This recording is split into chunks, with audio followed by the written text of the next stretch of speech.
This could be the most ultimate PC, mini PC in the world. Now this box is really heavy, and this PC, mini PC, has a serious dedicated GPU inside there.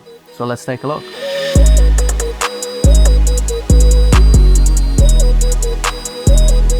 Licensing Windows is cheap and easy with whokeys.com, and if you use the code TN20, you get an extra discount.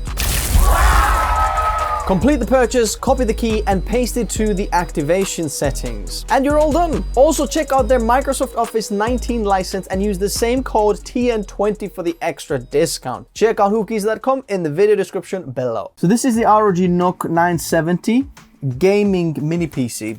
I think it's a bit more than gaming, so let's take a look. Oh, it's so heavy. Alrighty.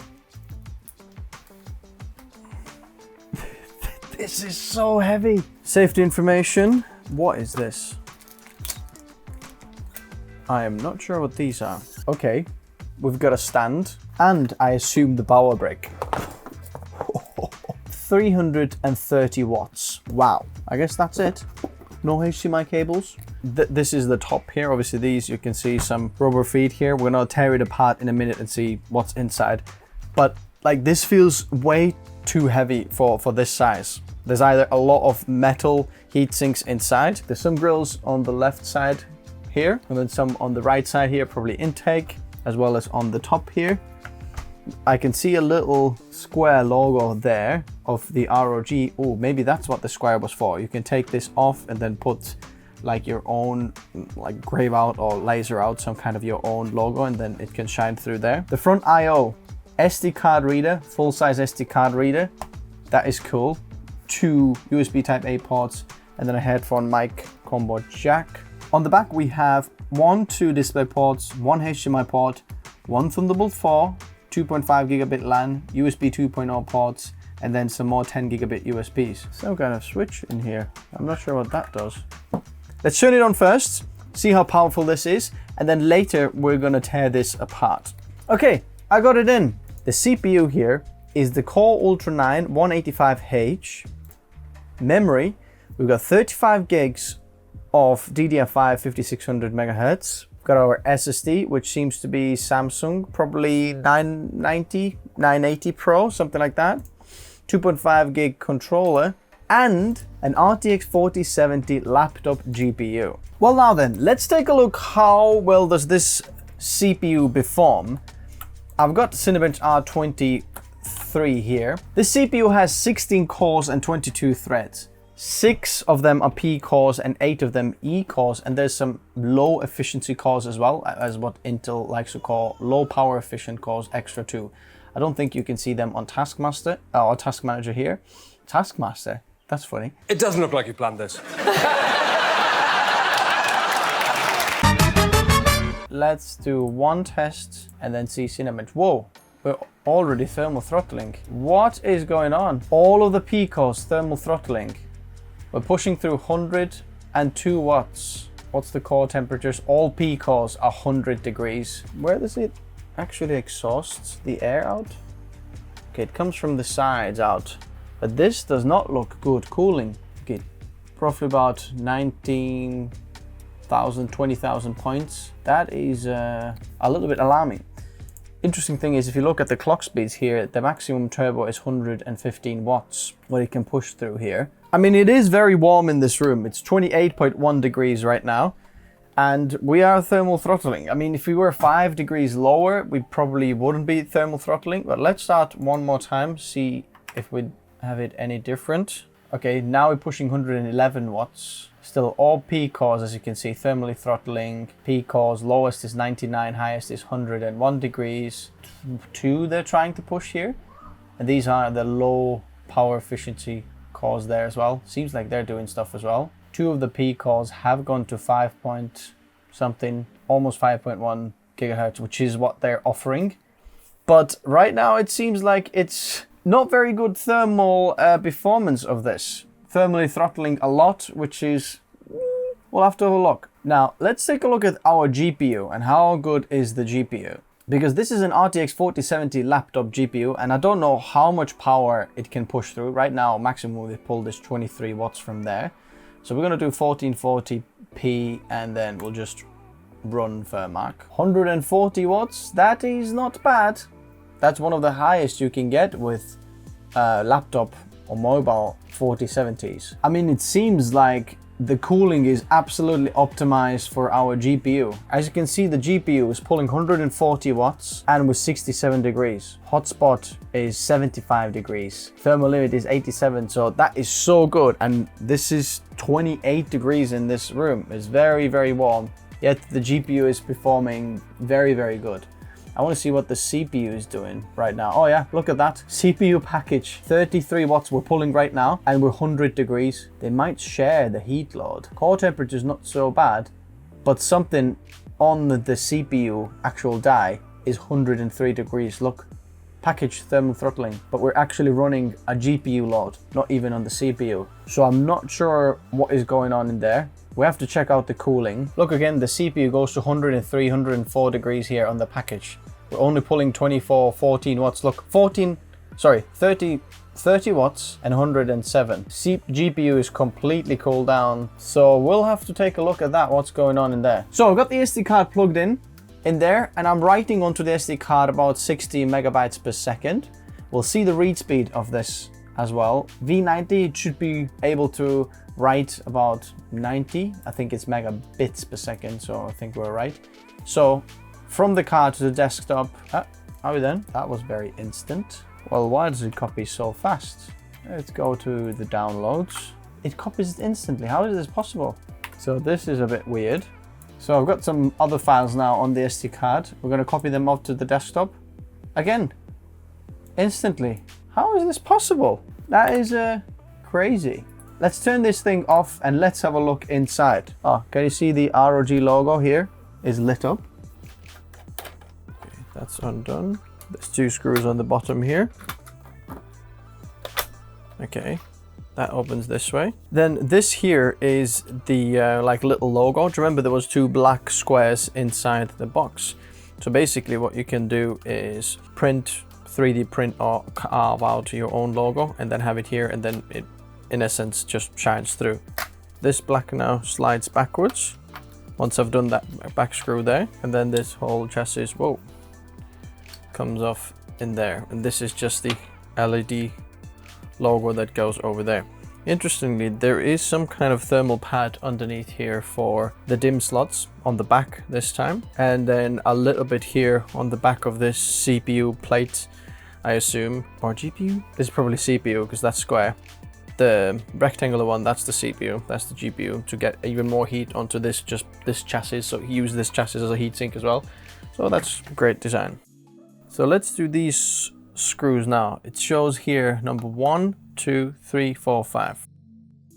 Okay, what we can see on this side is we've got a full M.2 SSD in there. Interestingly, it's in the 3rd slot, and we've got 2 more full-size slots in here, so you can easily upgrade. As you can see, just sliding up this one and upgrading these 2 here, very easy upgrade. We've got 3 slots to upgrade, so that's pretty nice amount of NVMe's. We've got DIMM slots here as well. SK Hynix here, 32 gigabytes, 5600, but you can easily upgrade it to even 96 if wanted to. So you don't actually have to go on the other side of this, but because we want to see what is on the other side, I want to see what's there. Also, I can see underneath here there is a little Wi-Fi antenna. So I'll take the SSD off, and then underneath there is our Wi-Fi antenna. So I'll take off this.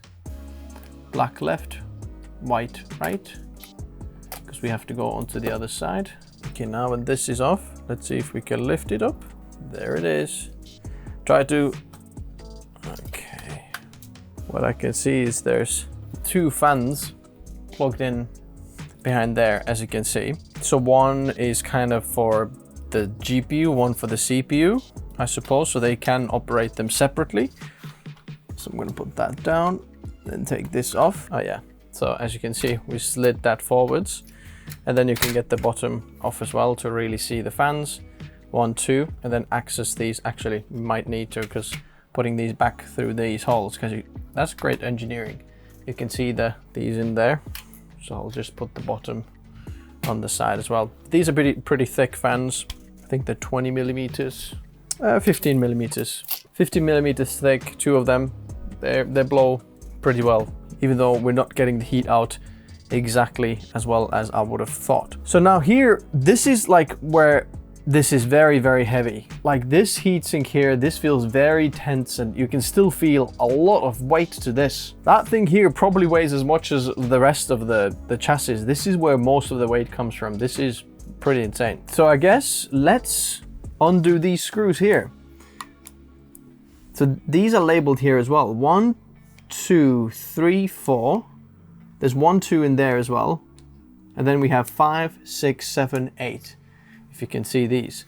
So let's do the 1, 2 from there first. And then what we can see here is on the CPU, which is this side here, we have these 2 heat sinks and also these 2 thermal pads that connect to the chassis on the other side as well. And then these thermal pads on top of this heatsink as well. So they've tried to get as much heat to the chassis as possible, which is a great idea. Utilizing extra heat sinks is always good for cooling, especially because it's not a laptop that you have to use on your lap or on your actual fingers or skin. There is no regulations how hot the chassis have to be, so you can just put it on the table and it can be pretty hot. And then looks like the GPU here has a vapor chamber. I really wish the vapor chamber was on the CPU as well, because as you saw, the CPU just overheats very easily, and putting 100 watts through just these 2 tiny little heat pipes, not a great idea. So them 2 screws are off there.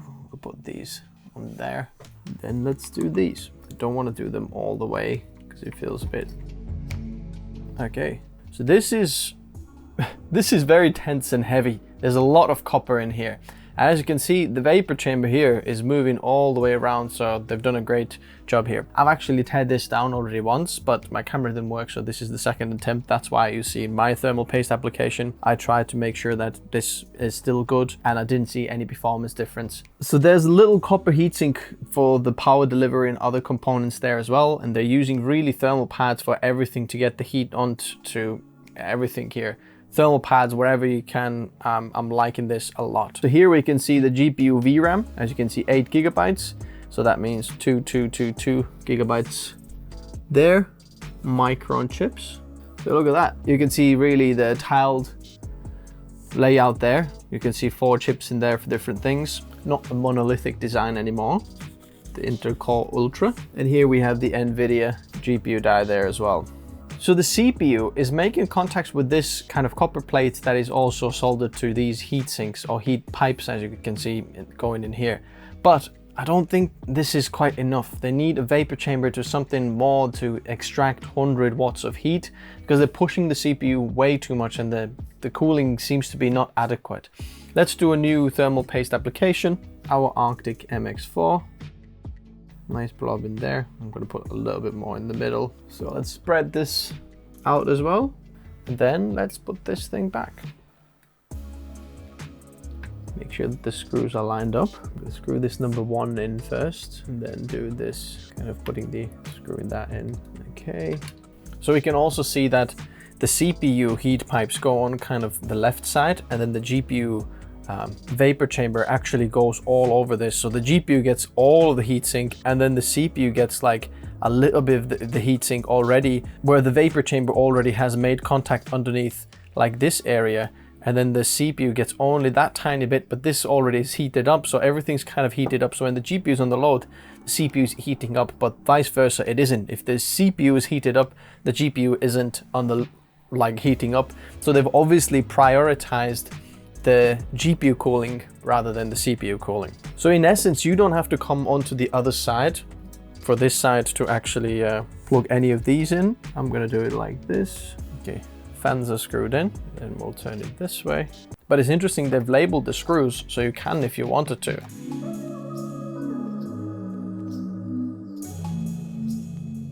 Bear in mind, looks like all the SSD upgrades can be done toollessly. Just pop it in there, boom, no problem.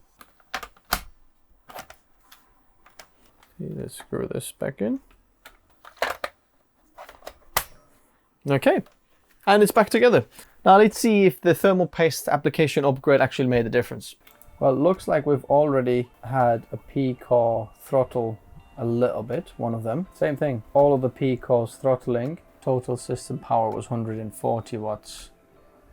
So we did that, we got 18,000, slightly lower score. I don't know if something's running in the background. P-cores are 100 degrees. If we try it sideways, like we had it before, 1899. I mean, it's a little bit warmer, 0.4 degrees warmer in the room now. Let's take a look at the firm mark. See, CPU is pulling 27, GPU is pulling 140.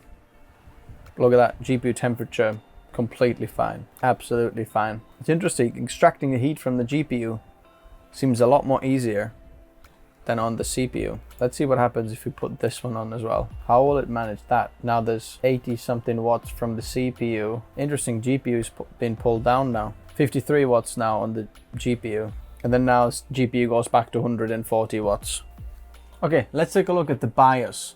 So what we have, BIOS version is 0041, which is the latest version. We don't need to update the BIOS. Advanced storage, onboard and cool LED control, software controlled. Pretty cool BIOS. Okay, cooling. What's the options? Cooled, balanced, quiet, custom, fixed. Okay, what's the custom? Then, I'll put it at cool. The fans are actually rather quiet, so I don't mind the fans. Performance, hyper-threading, turbo boost, all, active performance core, efficiency cores, all, debug interface, security, power. We have turbo, energy efficient performance. What is performance and what is turbo? What is the difference? Okay, nothing to really do in the BIOS. Now there's one thing left to do, which is to actually run some creative benchmarks on this, because what's interesting about this is the Intel Core Ultra is a very nice CPU for the creators because it's energy efficient. Now it's new, the first generation of new things.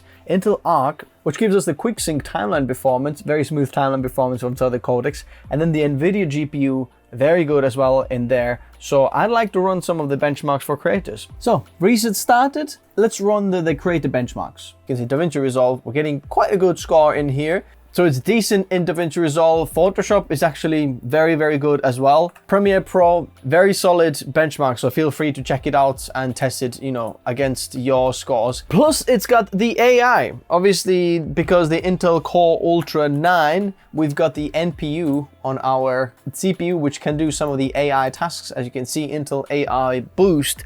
But the thing is, there's not that many applications that we can utilize yet for this. Yeah, we can use it for some of the background, removal that reduces some of the power efficiency. Instead of doing it on the dedicated GPU, we can do it now on the NPU and things like that. But these are very small things yet. We can't really see massive benefits of that NPU yet. But the ultimate kind of one package in a mini, I can see, dedicated GPU, AI, CPU quite okay. But there are some questions that I have. Now, obviously, this is not a new unit, and this has been on some kind of display for ASUS and in some of the LAN and gaming parties. But the thing is, there is some kind of issue for me on the CPU side of things. Whenever I am testing the temperatures, the GPU is completely fine. But I believe there's something wrong with the CPU, the way it makes contact with the CPU, because we're not extracting the power at all. So as you can see now, right now, my CPU is in idle, and you can see it's already thermal throttling. Did you see that? Ring package thermal throttling, yeah. CPU package, why did we go to 100 degrees? So some of the B cores here, as you can see, when they try to boost, they just go to 100 degrees. So they're not somehow getting cooled down properly. Now, I wish we had the same vapor chamber on the CPU as well, because then that would be good. Because as you can see, for me, the thermals are a little bit of an issue. So there's 26.9 degrees in here. Core temperatures are fine, like 52, but even at like 20 degrees here, when I'm clicking around, watch what happens. So let's open maybe this here, thermal throttling, because it boosts to 9500 degrees, and then suddenly it just packages thermally throttling. Now, I don't think this should be happening with this. I've seen some other mini PCs that have implemented this and get it much better. I'm not sure if this is just my sample or my unit. Like when asking the question from ASUS, ASUS says that they haven't seen this. And when gaming on this, because that's what they've been doing with this, it's been 70s or something like that degrees. But that's not what I seen. As soon as I turned it on, whenever doing a load on the GPU, the CPU is just thermally throttling all the time. I think that's a defect on the actual cooling on this particular unit, because this should not be happening. And now when we're taking that out of the equation and saying that this is fixed, this is a fantastic product, but not at the fantastic price point. It's quite expensive, and you're paying for the small form factor and everything built in small in there. I'm personally not a big fan of the ROG design. Now, I like the performance of ROG, but the gamery performance, there's kind of cyberpunk everything. So I'm kind of like mixed feelings. I kind of like the design, I like where it's heading, but yet falls a little bit short of what I'd expect or want from this device to be the ultimate mini PC for creators and gamers. Let me know what you think. How does this look to you? Would you agree? Would you disagree? I'd love to know from you in the comment section below. If you want to check out the latest pricing or pick this up perhaps, then the links are in the description below, as well as Minect. If you want to reach out to me, I'll always get back to my Minect messages. Thanks guys for watching. Bye bye.